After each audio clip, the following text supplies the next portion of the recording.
السلام علیکم۔ آج ہم کچھ بہت ہی دلچسپ اقتباسات پر بات کرنے والے ہیں۔ عنوان ہے ریمی، چوہے کا خواب، جو پکسار کی مشہور فلم ریٹاتوئی سے لیے گئے ہیں۔ وعلیکم السلام۔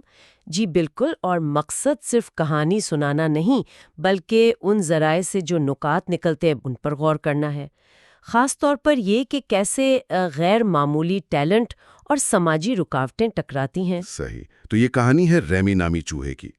اس میں سونگھنے اور چکھنے کی حس غضب کی ہے۔ ہاں، اور اقتباسات میں یہ صرف ایک خوبی نہیں بتائی گئی، یہ تو جیسے ریمی کی پہچان ہے، اس کا دنیا کو دیکھنے کا انداز ہے، اور یہی چیز اسے دوسروں سے الگ کرتی ہے، چوہوں سے بھی اور انسانوں سے بھی۔ بالکل، اور یہیں سے اس کی مشکلات شروع ہوتی ہیں۔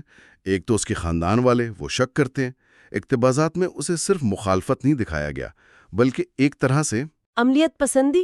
ہاں بالکل، چوہوں کی دنیا میں تو بس زندہ رہنا اہم ہے، یہ شیف بننے کا خواب تو ان کے لیے عجیب ہی ہے۔ اور دوسری طرف انسانوں کا تعصب، وہ تو بہت گہرا ہے، ایک طرح کا وجودی خطرہ۔ اچھا، ذرائع میں شیف آگسٹ گسٹو کے نعرے کوئی بھی کھانا پکا سکتا ہے پر بہت زور دیا گیا ہے۔ جی ہاں، یہ صرف ایک نعرہ نہیں، یہ تو جیسے پورے سماجی نظام کو چیلنج کر رہا ہے کہ ٹیلنٹ کہیں بھی ہو سکتا ہے۔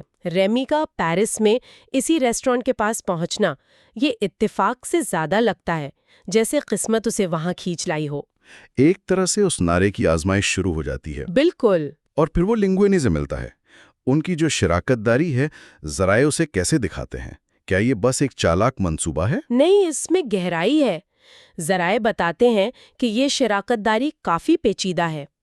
ایک طرف تو ریمی کا ہنر ہے اور لنگوینی کی ضرورت، مجبوری۔ ہاں، وہ اناڑی سا لڑکا۔ جی، تو یہ تخلیق اور مجبوری کا ملاپ ہے، لیکن دوسری طرف یہ ہے تو دھوکے پر مبنی۔ ریمی کا لنگوینی کے بالوں کو کھینچ کر اسے کنٹرول کرنا، وہ سین تو مزاحیہ ہے ویسے۔ مزاحیہ تو ہے، لیکن ذرائع اس رشتے میں طاقت کے عدم توازن اور اپنی اصل شناخت چھپانے کی قیمت پر بھی بات کرتے ہیں۔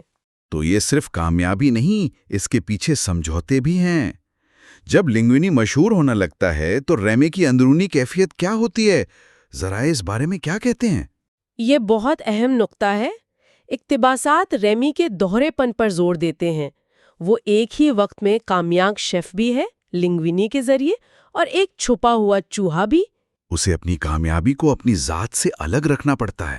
بالکل، اور یہ صرف شہرت یا گمنامی کی بات نہیں، یہ اپنی جڑوں یعنی چوہوں کی برادری اور اپنے شوق یعنی کھانا پکانا کے درمیان ایک تکلیف دہ کشمکش ہے۔ اور پھر کہانی میں اینٹن ایگو آتا ہے، وہ سخت گیر فوڈ نقاد۔ جی، اقتباسات اس کلائمیکس کو کیسے پیش کرتے ہیں؟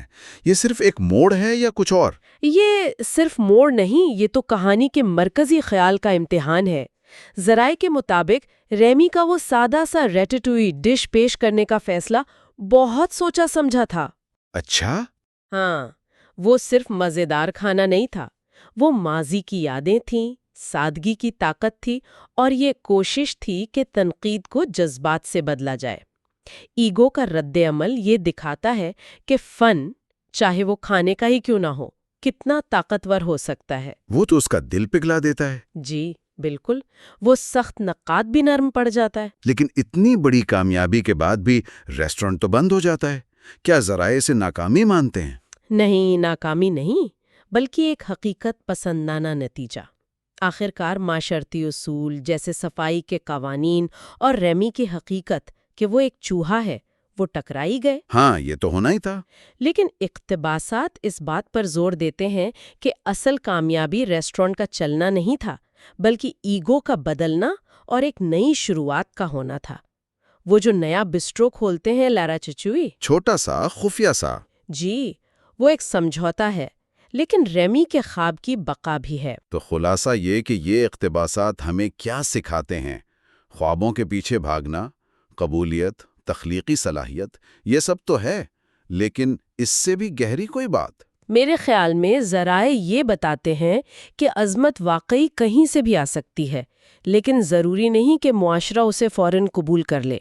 یہ ٹیلنٹ کی طاقت کو بھی مانتے ہیں اور تعصب کی حقیقت کو بھی۔ یہ ساری بات چیت سن کر ایک سوال ذہن میں آ رہا ہے جس پر شاید ہمارے سننے والے بھی سوچیں۔ ضرور پوچھیں۔ کیا حقیقی ٹیلنٹ اور جذبہ معاشرتی تعصبات اور ظاہری شکل و صورت کی بنیاد پر کھڑی رکاوٹوں کو ہمیشہ پار کر سکتا ہے؟ خاص طور پر تب جب ریمی کی طرح کامیابی کو آخر میں چھپانا پڑے۔ کیا ایسی کامیابی کو مکمل کہا جا سکتا ہے؟